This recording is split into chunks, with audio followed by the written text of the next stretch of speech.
आप, मैं हूं रश्मि श्रीवास्तव आपके साथ। बिहार महागठबंधन में सीटों का बंटवारा हो चुका है। लगातार 3 बार से हो रही बैठक के बाद आखिरकार पार्टी नेताओं के बीच सब कुछ तय हो चुका है कि आखिर कौन कितनी सीट पर चुनाव लड़ेगा। हालांकि इसे लेकर अभी ऐलान नहीं किया गया है, लेकिन सूत्रों से मिली बड़ी जानकारी के अनुसार हम आपको बता रहे हैं, जहां महागठबंधन में तमाम घटक दलों के बीच सहमति बन चुकी है कि कौन इस बार 2025 के विधानसभा चुनाव में कितनी सीटों पर चुनाव लड़ेगा। हालांकि देखिए, कुछ नाराजगी की बातें भी सामने आ रही है। मान मनौवल का दौर जारी है और यही वजह है कि अभी तक इसे लेकर घोषणा नहीं की गई है। लेकिन देखिए, सीटों की अगर हम बात करें तो इस बार कांग्रेस को 40 सीट दी गई है। जी हां, पिछली बार 2020 में जहां एक तरफ कांग्रेस को 70 सीट मिली थी, तो वहीं इस बार 40 सीट पर ही कांग्रेस को संतोष करना होगा। वहीं आरजेडी की हम बात करें तो देखिए, पिछली बार यानी कि 2020 में 144 सीट पर आरजेडी ने अपने उम्मीदवार को उतारा था, लेकिन इस बार 150 से ज्यादा सीट पर अपने कैंडिडेट को उतारने की तैयारी तेजस्वी यादव की तरफ से की गई है। ये बहुत बड़ी खबर है और यही वजह है कि अभी तक इसे लेकर घोषणा नहीं की गई है, क्योंकि पहले पार्टी नेताओं के बीच आपसी सहमति बनाई जाएगी और उसके बाद सीट के बंटवारे को लेकर ऐलान किया जाएगा। इसके अलावा देखिए, मुकेश सहनी की अगर हम बात करें तो मुकेश सहनी भी ज्यादा से ज्यादा सीट पर चुनाव लड़ने की बात कह रहे हैं और उन्होंने भी अपनी डिमांड पार्टी नेताओं के सामने, कांग्रेस और आरजेडी के सामने रखी है। और मुकेश सहनी की अगर हम बात करें तो देखिए, इस बार मुकेश सहनी को लगभग 10 से 12 सीट दी जा सकती है। यानी कि जहां एक तरफ मुकेश सहनी ने 40 सीट पर अपनी दावेदारी ठोकी, तो वहीं मुकेश सहनी को 10 से 12 सीट पर संतोष करना होगा। तो देखिए, अंदर खाने बहुत कुछ चल रहा है।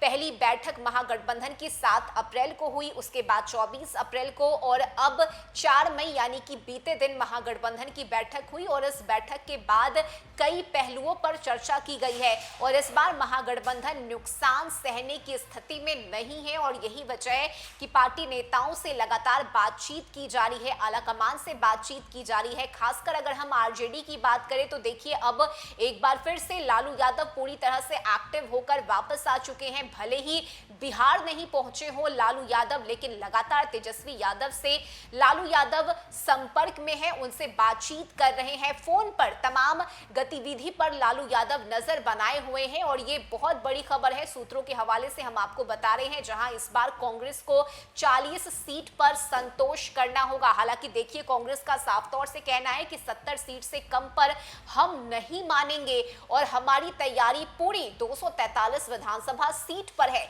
लेकिन अलग अलग चुनाव लड़ना ये इतना आसान नहीं होगा और यही वजह है कि महागठबंधन एकजुट एक साथ होकर चुनाव लड़ेगा, लेकिन किसी को नुकसान तो किसी को फायदा मिलता हुआ नजर आ रहा है। एक बार जरा गौर करें 2020 की लिस्ट पर, तो देखिए 2020 में आरजेडी 144, कांग्रेस को 70, इसके अलावा सीपीएम को 4 सीट, सीपीआई को 6 सीट और सीपीआई माले को 19 सीटें दी गई थी। लेकिन इस बार इन्हें भी कम सीट पर संतोष करना होगा।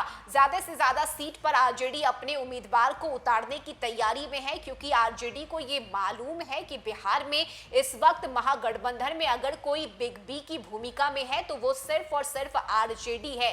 भले ही कांग्रेस नेशनल पार्टी है, बड़ी पार्टी है, लेकिन कांग्रेस का वजूद बिहार में अब धीरे धीरे कर खत्म हो चुका है और यही वजह है कि आरजेडी किसी भी तरह के नुकसान सहने की स्थिति में नहीं है और यही वजह है कि अब आरजेडी कांग्रेस के कुछ सीटों में कटौती करने की तैयारी में है और यही वजह है कि इस पर अभी तक बातचीत चल रही है। राहुल गांधी से, मल्लिकार्जुन खड़गे से लगातार मंथन किया जा रहा है, जिसके बाद फाइनल घोषणा पार्टी नेताओं की तरफ से की जाएगी। हालांकि कल की बैठक के बाद देखिए, एकजुटता का संदेश पार्टी नेताओं की तरफ से दिया गया। ये भी कहा गया कि हम साथ हैं, एकजुट हैं, लेकिन सीट बंटवारे पर और मुख्यमंत्री के चेहरे पर कोई घोषणा नहीं की गई, किसी तरह का कोई ऐलान नहीं किया गया और यही वजह है कि अंदर खाने बहुत कुछ चलता हुआ नजर आ रहा है। अंदर खाने तीखी खिचड़ी पक रही है और यही वजह है कि अब आपसी सहमति का इंतजार किया जा रहा है, जिसके बाद बड़ा ऐलान किया जाएगा। कौन कितनी सीट पर चुनाव लड़ेगा इसकी घोषणा की जाएगी। लेकिन जो बड़ी खबर है, जो सूत्रों के हवाले से अब तक की जानकारी मिली है, उसके अनुसार 40 सीट पर कांग्रेस को संतोष करना होगा और 40 सीट पर कांग्रेस अपने उम्मीदवार को उतारेगी। ये अब तक की जानकारी है। हालांकि इसमें फेरबदल भी हो सकता है और बातचीत के बाद इसमें सीट की संख्या भी बढ़ाई या घटाई जा सकती है। लेकिन देखिए, अब तक की जानकारी यही है कि 150 से ज्यादा सीट पर आरजेडी अपने उम्मीदवार को उतारने वाली है। 10 से 12 सीट पर मुकेश सहनी को संतोष करना होगा, तो वहीं कांग्रेस को 40 सीट दिए जाने की तैयारी महागठबंधन की तरफ से की जा रही है। इस खबर में अभी के लिए बस इतना ही। न्यूज़ फॉर नेशन पर खबरों का सिलसिला जारी रहेगा। नमस्कार।